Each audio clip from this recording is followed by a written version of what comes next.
In this video, I'll teach you how you can edit your pictures for free on an app called Polarr. I'll also share a free pack of loot and guide you through the editing process of 6 different pictures. Using the Play Store or the App Store, you can download Polarr on any device. So once you have Polarr open, you can actually upload as many pictures as you want. So for example, I have a couple of pictures over here, which I'll leave the link for in the description so you can follow along. And once we have this open, we'll start with the basic thing you should do when you're editing a picture. So that is to crop it. Now in this case, the picture was taken in such a way that there's no need to crop it because it is well balanced already. But still, we'll take a look at the grid over here. If you click on it, you can see that there's a grid over here. So depending upon what you wanted it to look like, you have to position your subject within that coordinate of the grid. You can also change your aspect ratio over here. For example, if you wanted to be in a square 1 by 1 or whatever. But we'll leave it to what it was originally because that is the aspect ratio we want to go along with. We can also flip it around and do all of these minor things which do not really matter in the later stage of photo editing.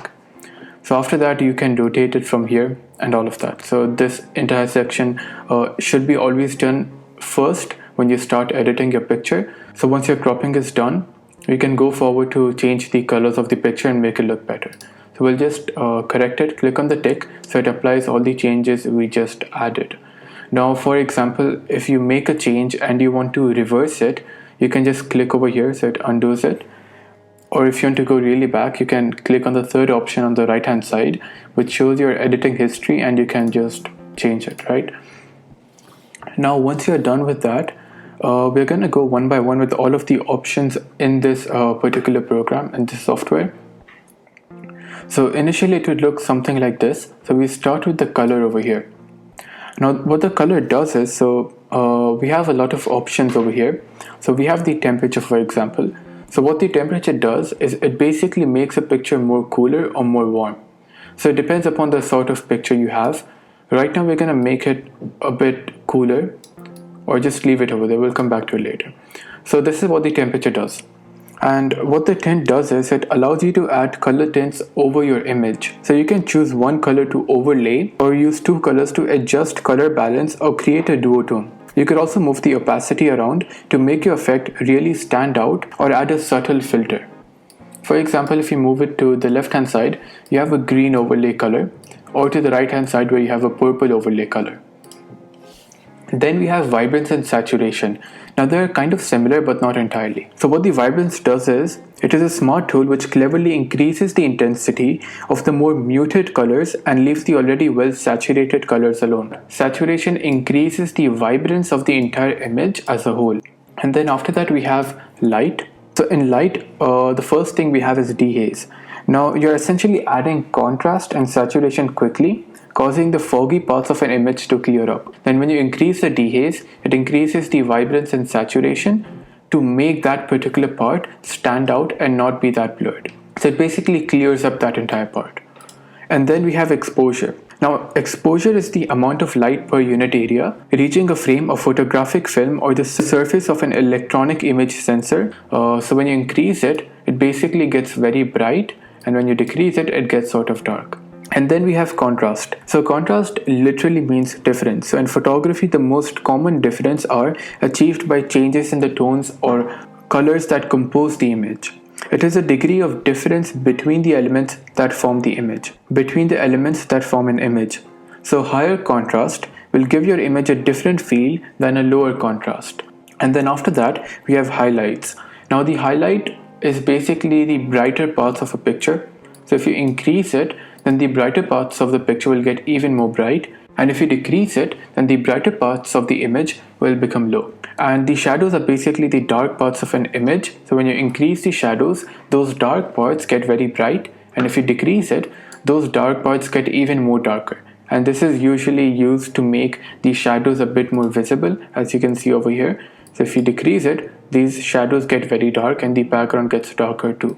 The white parts of an image, if you increase the white, it makes the whiteness of it whiter, makes it more visible.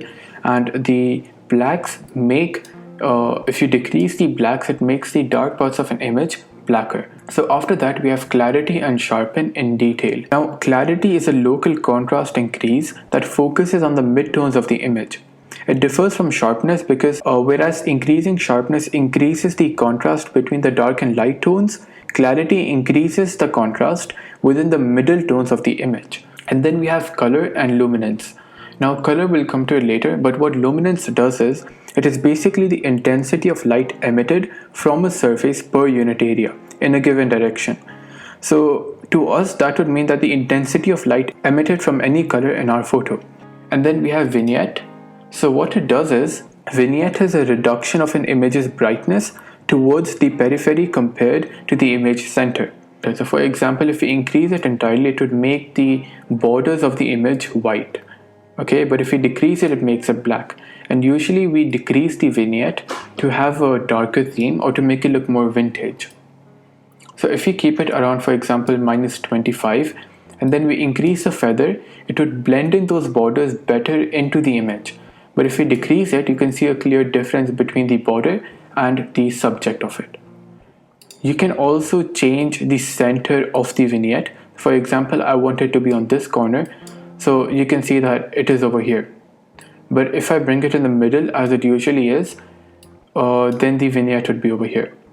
So if you increase it and you bring it here, it basically keeps all the parts of the image dark except a certain part of it. It's like taking a light around in an image after you take it.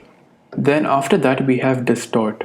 Now distort is basically when you distort is basically when you manipulate the image to make it seem that you took it from a different angle than you took it from. So we have perspective over here, which is to manually do whatever you want to the image. So for example, we have a couple of dots over here. If I bring this one down, it makes it seem like I took the image from the top. Or we can actually change it to whatever we want it to look like. And we can make the image thicker or manipulate it, but that can be done with different tools which are better at it. And lens distortion, for example, when I increase it, it makes it look like I took it from a fisheye lens effect, right? So you can decrease it and increase it to make it look like you took it from a wide angle lens or from a fisheye. And then we have horizontal distortion, which basically makes it look like you took it from the right side or from the left side when you actually took it from the middle. And the vertical distortion does something similar, making it look like you took it from the top or from the bottom. And then we have borders, and basically used to add borders to the image, and it can be any type. You can just go through it and understand how the borders work. It is very simple. And then we have effects over here. Now effects, we have 3 over here which are really important. The first one is reflect. So when we click yes, we have a reflection over here. What we have to first do is decide what sort of reflection do we want. So there are many options over here. We're going to go with the vertical reflection right now. So when we have the vertical reflection, we can use this line as a mirror and reflect the image. So as you can see now, we have 2 bottles, or we could, after we tick it and we apply this effect, we can add a 3rd bottle over here. So that is the use of reflection. And after reflection, we have pixelate. So what pixelate does is, it basically pixelates your image and makes it look of lower quality. And this can be used to achieve certain effects or a certain type of image you want to create. You can also change the pattern. There's hexagon, square, dot, triangle, and diamond. So once you're done with all of these 2, there's an option to invert the image. Now what invert does is, it inverts all the colors of the image. When we say grain, we are basically making it look more grainy to achieve a certain type of effect. It makes your picture look more as if it was a filter. So you can do that with this effect. And when you increase the amount of grain, you can also increase the size of it, the highlights, and the roughness of it. So that is up to you. So now we're going to go back to the original image. And then once we're done with this first part, which is basically tweaking the entire colors and everything of the image. Now for example, if I want to change the vibrance of just this bottle and not affect the entire background and the floor and the wall and all of that. So I can go to this masking option in Polarr, and what it would do is, for example, I have different options over here. I can either brush a particular part, like if I want to make this part decrease the brightness of this part, so I can just do this and the brightness is gone. This is what I can do with a brush. So this is the effect. Or I could click on AI detect and it would detect different parts of the image on its own, which is really accurate. So for example, if I went for the wall, so it selected the entire wall and now I can blur it or keep it low. But it can help, so you can always change it from here. For example, by this erase tool, it selects most of the wall, but if it accidentally selects the bottle too, you can use the eraser tool to remove it from the effect being applied, or you can use the pen tool to add the effect. Or after, for example, you selected the entire wall but you want everything to be affected except for the wall, then you can invert it. What that would do is it would blur everything or apply the effect to everything except that wall because you had inverted it. And then we have the option to add overlays from here just to that particular area which you had selected, and we'll come to overlays later. So once we're done with that, we have radial, gradient and luminance. Now gradient is basically to add a gradient to a picture. So once you have that, you can, for example, decrease the temperature and then use these lines to add a gradient to the picture, and you can rotate it and all of that. Now again, going back to the original image, once we're done with these two, we can go to the effects on the left side of it. Now we're going to start with the first one. Now as you can see, these are basically filters. Okay, so when you click on more filters, you have a lot of options over here. So if you don't really want to edit the brightness and manually change everything in an image, you can just choose filters and you'll be good to go. And they're really helpful at times when you want to achieve a certain effect. So this is cinematic or icy, or there are many effects which you can choose. There are many effects which you can choose from to achieve a certain effect. Now once you're done choosing the filter and you're done editing your picture entirely, when you're done editing your picture entirely, you have the option to add a text to it, a shape or a divider. There are even presets over here to add a text. So this is like a certain type of text which would take you really long to make or to think about it.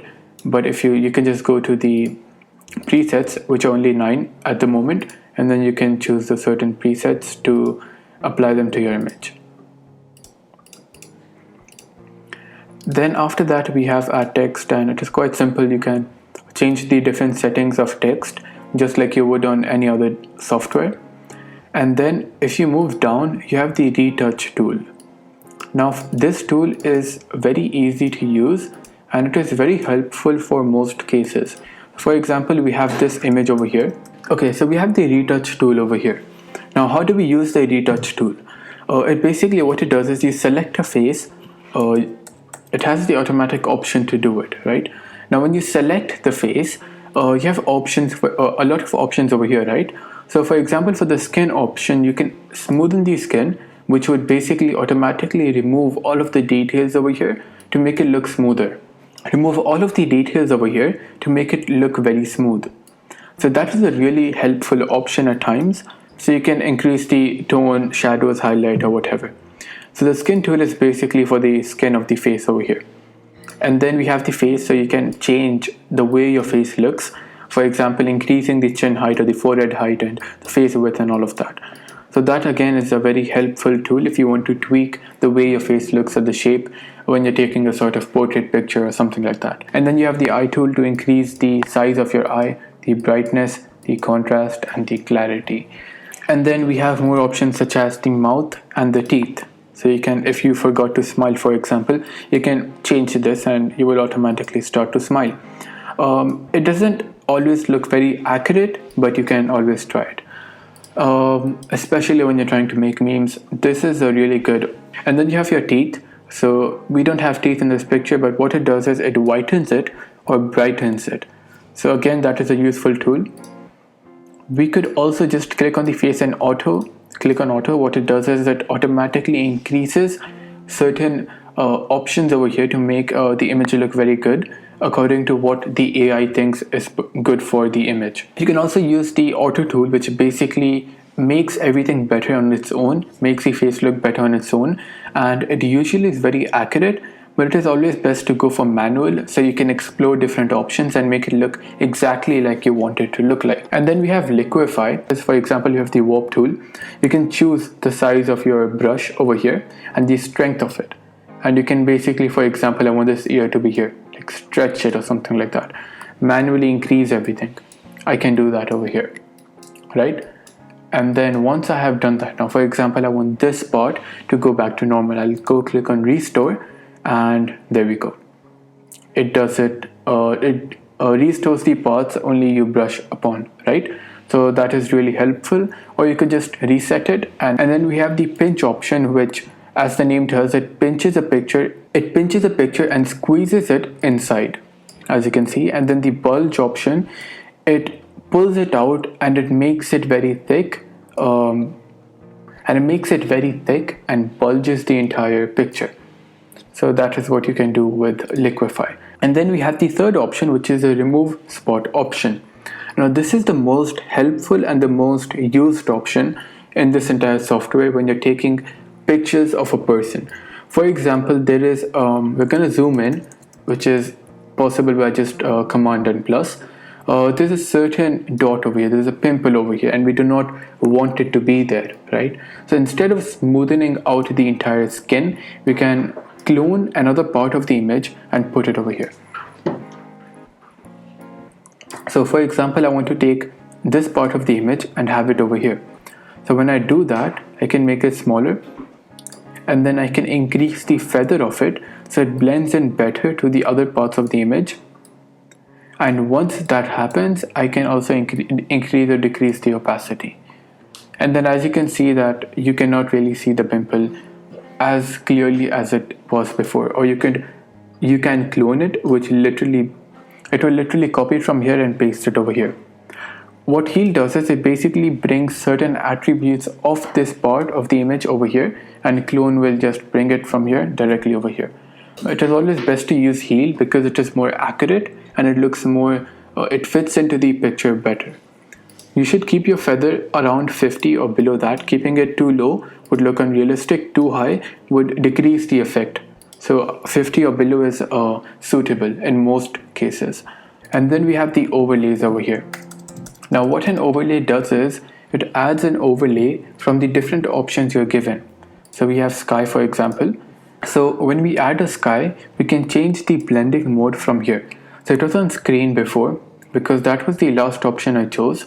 But if I go normal, I have a sky right over here, and then I can decrease the opacity of it to make it blend into that particular image.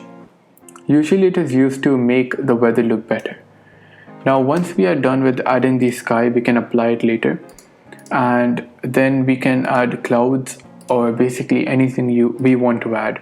We can also add a gradient, which is easier to do from here compared to doing it from the option in the mask, and it basically makes your picture look way better than it was before, as you can see over here.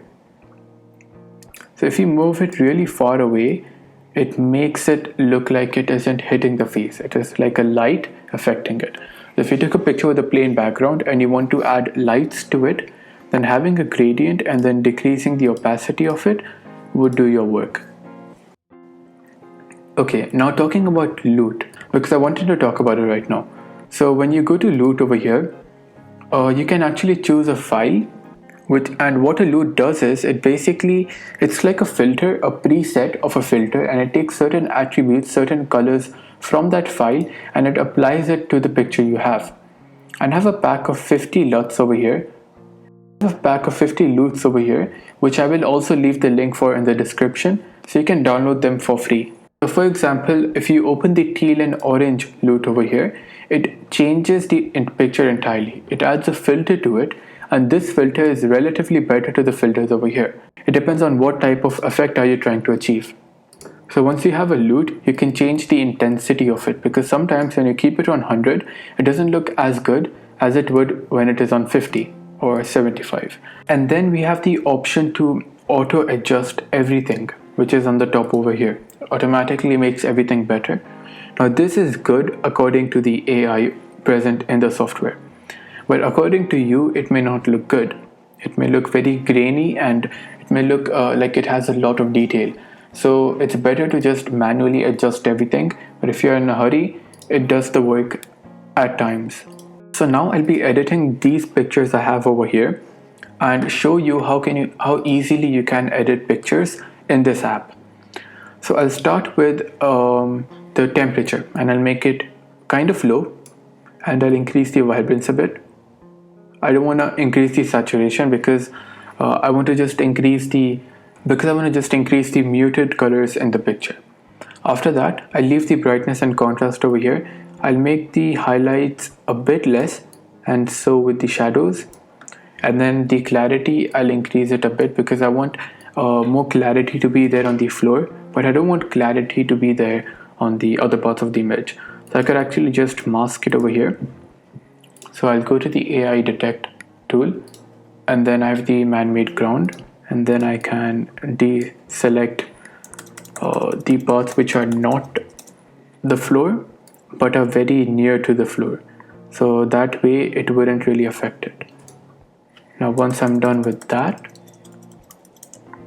I'll increase the clarity. So as you can see, the clarity has gotten really good, but only on the ground and not on the other parts of the image. But I'll leave it around 33ish because it makes it look better but not too clear, that it takes all the focus towards the ground and not the subject of the picture. Then I'll apply this effect and I'll go back over here.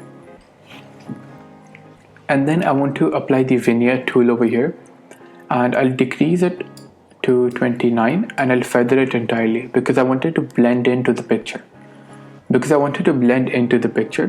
So when the feather is 100, I'll keep the amount a bit lower, around that. And then I'll go down and have the perspective, which I won't be using at all, and none of these effects either. Then I go back to the loot over here and I'll apply the orange and teal, the teal and orange. I do not want to apply a filter from here because although they look good, but this isn't the look I'm trying to achieve. So I'll just stick to this tool, and once I apply it, I'll decrease the intensity to 80, or actually 70. So it looks better than before and after. So it looks a bit more cooler, it has a bit more detail to it, and it looks a bit more appealing than before. This picture looks very dusty and very unclear, and it isn't that high quality, but after you edit it, it looks a bit better. So this is what I've achieved for this picture so far. I'm not going to over edit the picture by adding overlays and gradients to it, because sometimes having your picture edited too much makes it look bad. And then I have the next image. Now over here I have to crop it, unlike the previous image which was already taken from a good angle. Now I want over here it to be a 4:3 aspect ratio, because I want just this hand and the barbecue over here to be shown. Stretch it a bit up so that there's more of the picture shown and it isn't just that part, and then I'll apply it. So now I have the image cropped and good to go. So when I choose a file, I'll go for the summer look over here, which is right over here. So I have the summer look here. So when I have it around 75, it gives me the look I was trying to achieve. So once I have this look applied over here, I'll go to overlays and I'll try to add a cloud over here. And the reason I'm adding a cloud is because, as you can see, the smoke over here isn't that visible. It doesn't look very realistic, and I want to add smoke. So a cloud will act as smoke in this image.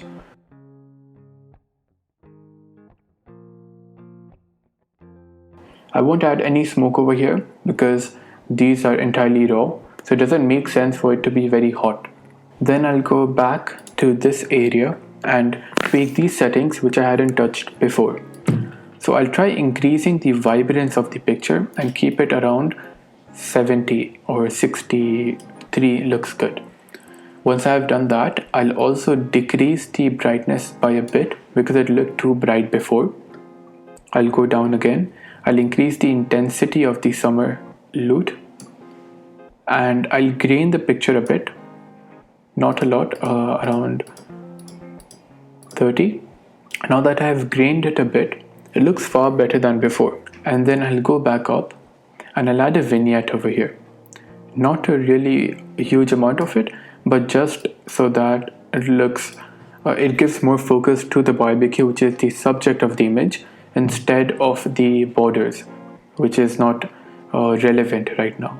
So having it around -8 will do the job. Now this is the effect we have achieved. So this was the before and this is the after. Moving on to the next image. This image we can just try to auto it and it automatically makes it look more clear. So we don't really have to make a lot of changes to it. Increase the saturation and that is alright. Now once we're done with that, we'll actually try to apply a filter to it to make it look better and actually make use of these filters. So we'll go to negative film. And try different effects over here. We have lit, which looks really good. So we'll leave it that way. And then what we're going to do is after we have applied, the mountains look really good. But we want to make the sky look better. But if we apply a sky directly over here, it would have an effect on the mountains. So we'll create a mask over here.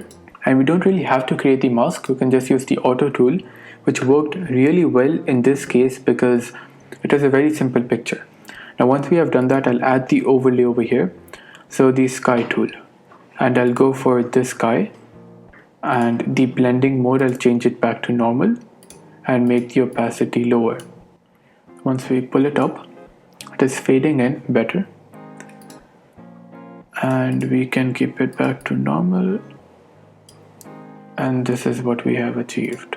After applying this, what we did was we made the sky look a bit more different than it did before. It doesn't have a lot of effect, but it looks a bit more filled up rather than being very blank. So it has a few clouds in it and a bit more light. So once we have done that, we can go back to this option over here and we can decrease the brightness a bit because it is too bright either way, and we can make it warmer because this is the entire context right now.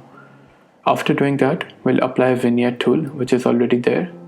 We'll make it entirely 100%, decrease it, and then we'll go more down and we'll try applying a lute, or what we'll do is we'll just go back to the filters over here and we'll look for a better filter which suits the entire image. So there's PT5, which would look good, but we can go for PL4, which is an infrared filter, and this was what it looked like before and this is what it looks like right now.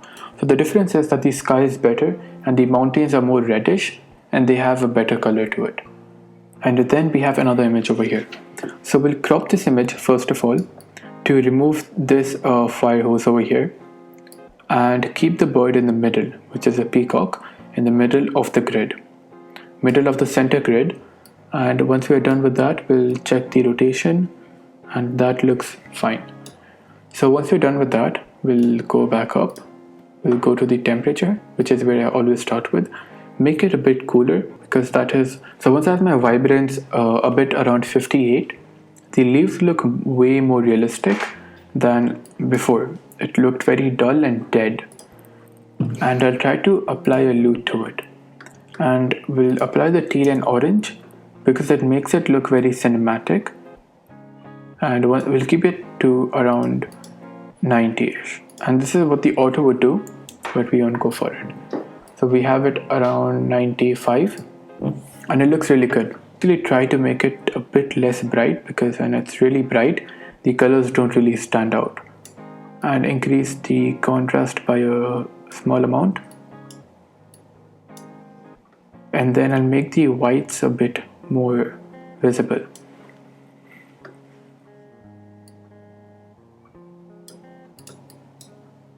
And usually I would add a dark vignette, but right now I'm going for a lighter one. Now we are done with the entire image. So this was the before and this is the after.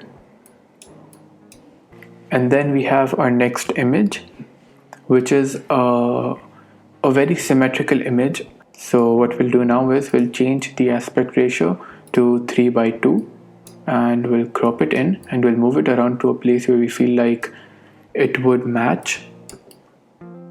And yeah, so what I'm referring to keep it symmetrical and aligned, I'm referring to this block over here as my reference, and once I have done that, I'll keep it right in the middle. So I go back over here. But before that, what I'm going to do is I'm going to go to perspective, and in lens distortion, I'll decrease it to make it look like I took it from a wide angle lens, and I'll keep it around 45. I'll go up and I'll increase the temperature of a more warmer feel to make it look better. So I'll leave the temperature to 14 and I'll leave the light right now, and I'll go down and I'll apply a lute over here. So the lute I'll apply right now is the Blade Runner, which makes everything a bit more greenish and darkish. So after I've done that, I'll go to the masking option over here, because everything about this image looks perfectly fine compared to before.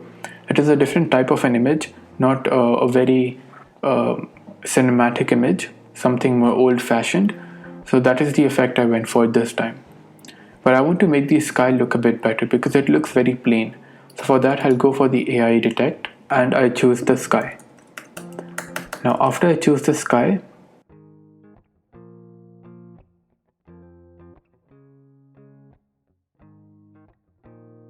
so I have added this orange color clouds over here. So what it did was not really have a huge impact, but it made it look more engaging towards the entire image.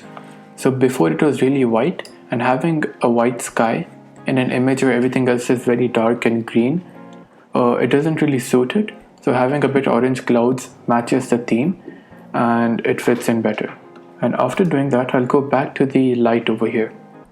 I'll increase the contrast a little bit and I'll decrease the brightness, and we'll go back to vignette and we'll decrease it.